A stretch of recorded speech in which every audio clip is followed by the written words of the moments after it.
So,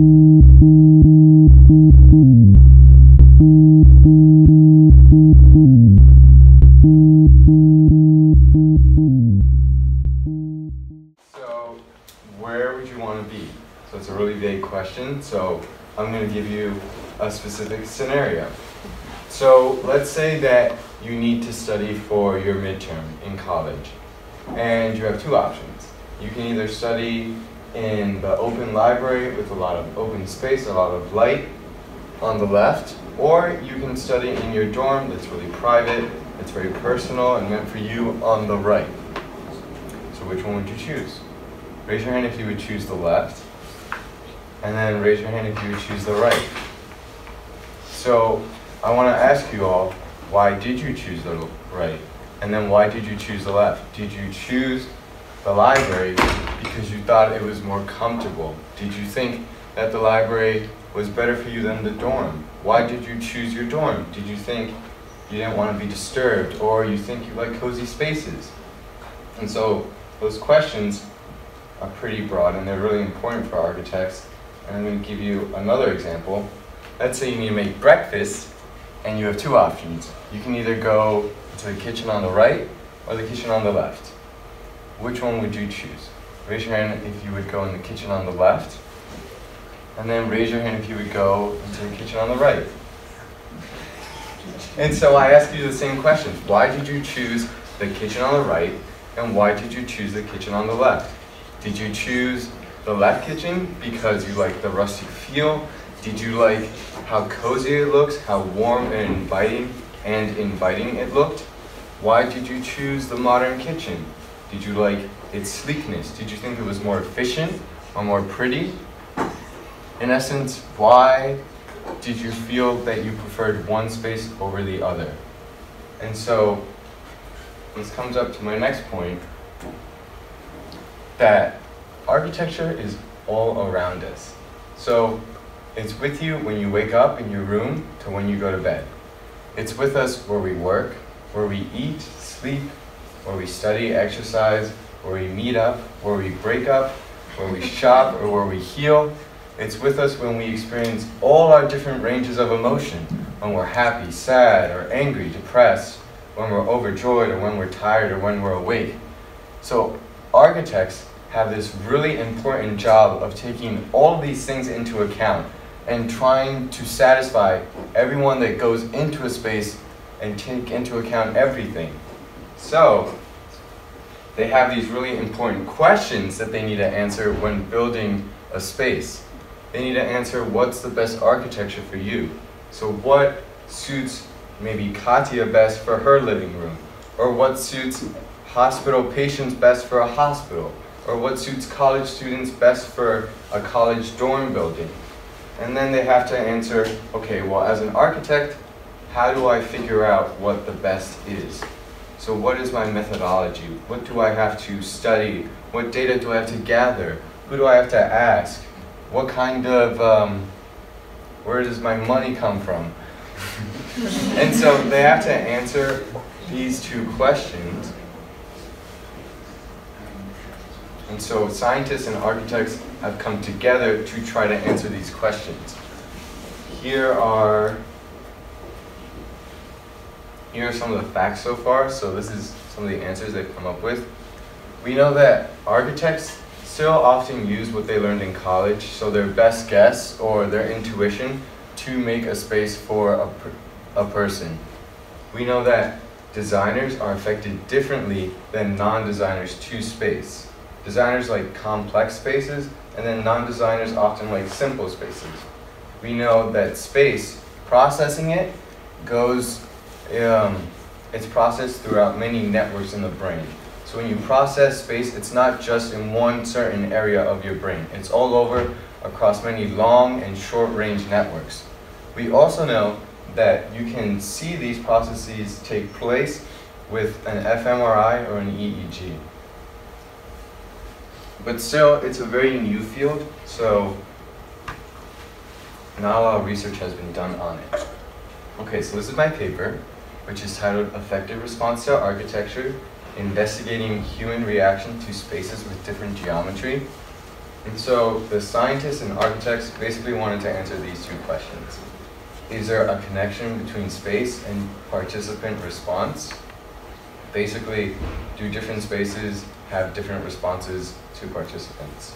Or do different spaces create different responses? And then their second question is, okay, how do we find that connection?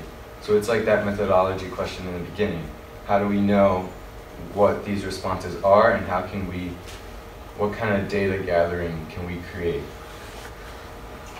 So they had the first experiment. They had 42 participants who experienced 4 virtual spaces. Half of them were experts, so they were college design students. Half of them were non-experts, so they were students from other majors. Then these spaces were built in a virtual environment, and they were seen through an Oculus Rift. And so they participants controlled their movement throughout the space using a joystick. In the bottom left is a picture of the 4 spaces in virtual reality. And then here is basically what the scientists and architects saw, what they observed when the participants were going through the space. There's a little more in depth about each space. So there were 2 pairs of spaces. There's a square room, a curved room, and then symmetrical and asymmetrical versions of that room. So the way a single trial worked is a participant entered the space via a passageway. They opened a door, then they saw the space, and there was only a chair at the center to give them sort of a sense of the size of the space. And so after they experienced the space, they were given a questionnaire, and they were asked to characterize the space.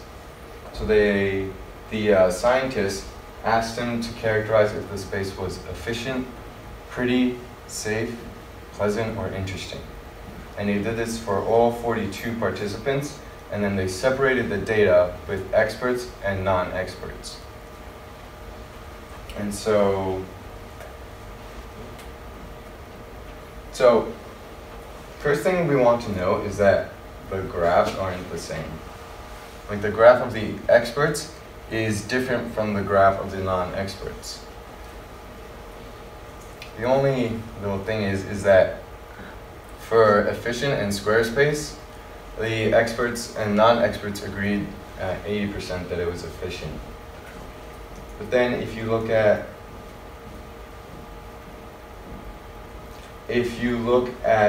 square space with the word pleasant, there's a difference.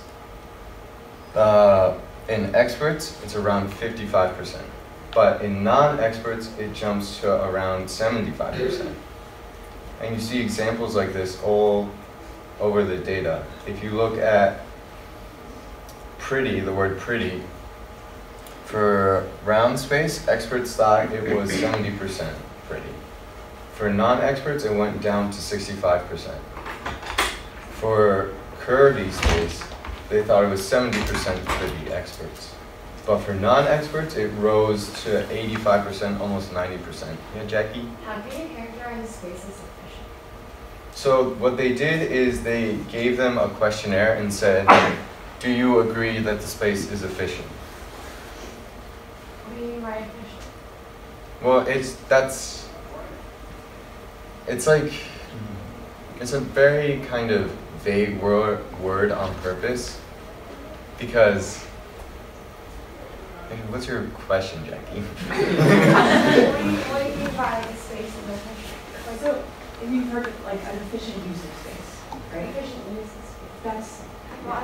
Well, it's like, what's the word efficient mean? Well, how can space be like an hour? It's a chair, right? I can take out a dictionary. But I guess it could mean that it like, I think they did it on, I don't know. Yes, Dr. Celia. Were the rooms that they were looking at designed, what was in them? Or were they just empty spaces? What was the design? Yeah. Oh, the design was basically the image I showed you. Well, but that was the shape. There was nothing in them. So there was nothing Empty in them. rooms. So like, if you look at this picture, like that's what one of the spaces looked like. It was completely empty, and it just had a chair.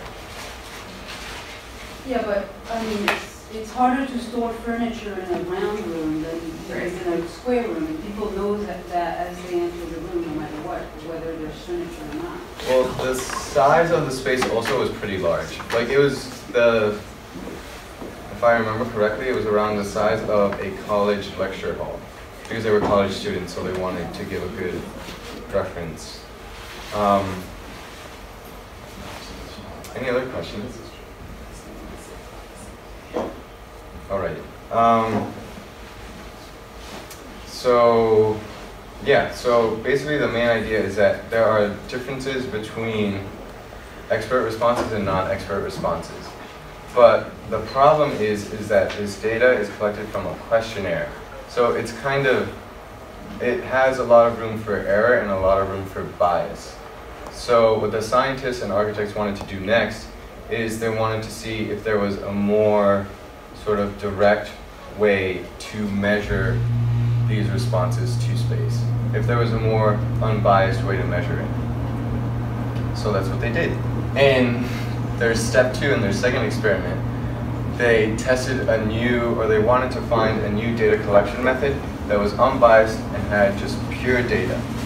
So what they did is they use a wireless EEG, which basically is something that it's a device that's on the head, the picture, that collects electrical activity in neurons around the head. So, and they had the participants wear the EEG, experience the spaces, but not using the Oculus Rift anymore. They used a 3D immersive environment theater, which is basically just a big TV screen. And so they exposed the participants to each space for 10 seconds, and then they had the participants experience all 4 spaces 3 times, so 12 exposures total for each participant, and they had the EEG collected data from all those exposures. The problem is that the EEG has, the data it collects is like a lot of data. And it's multi-dimensional data, and so it's really complicated for a person to understand. So what they did is they had the data go through these machine learning algorithms called manifold learning. And basically what manifold learning does is it finds patterns in the data, so in the data that the EEG collected, and these patterns were turned into axes called NPCs.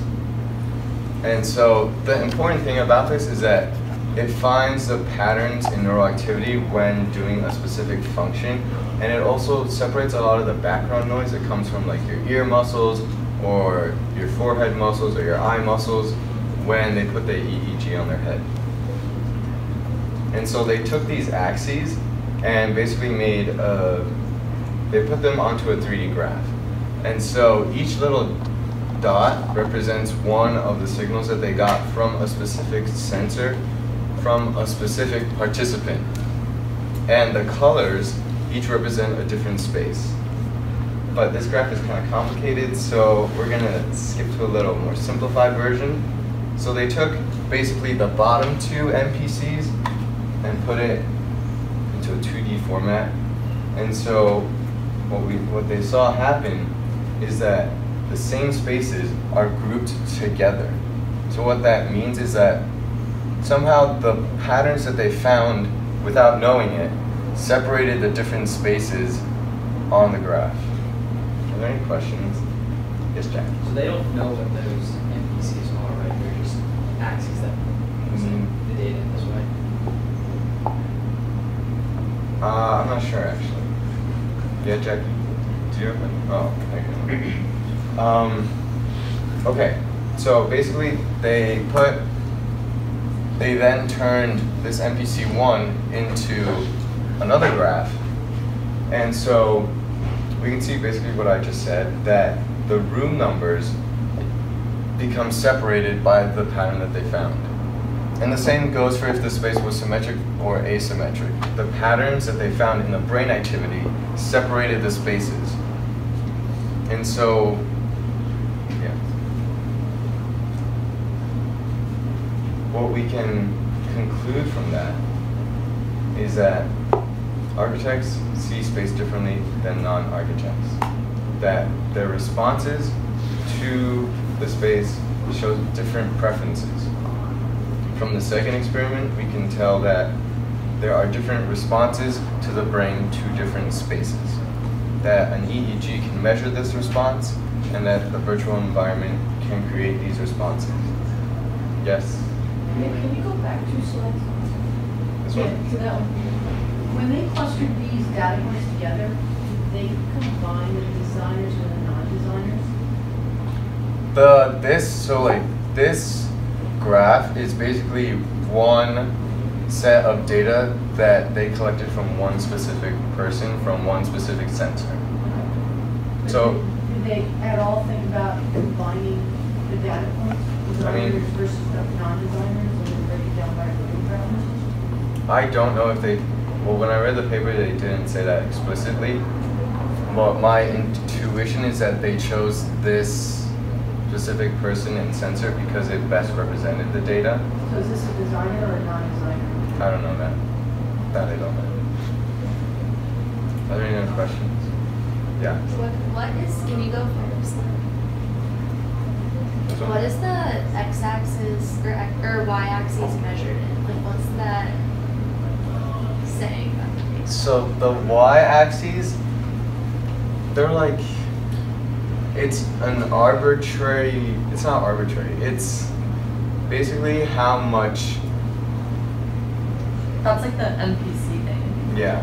Yeah, it's kind of like algorithm. It's hard to explain because it's not like, So it's like not an actual. it's not like an actual, like, it's not a unit of measurement. It's like not quantifiable, basically. Yeah. Are there any other questions?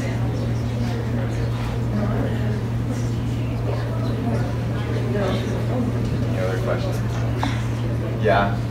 So how could this be like practically used as a kind of practice to go to a college dorm and say, hey everyone, please spend 2 minutes of your time just wearing this headset. And we'll stick you in 4 different rooms and come out.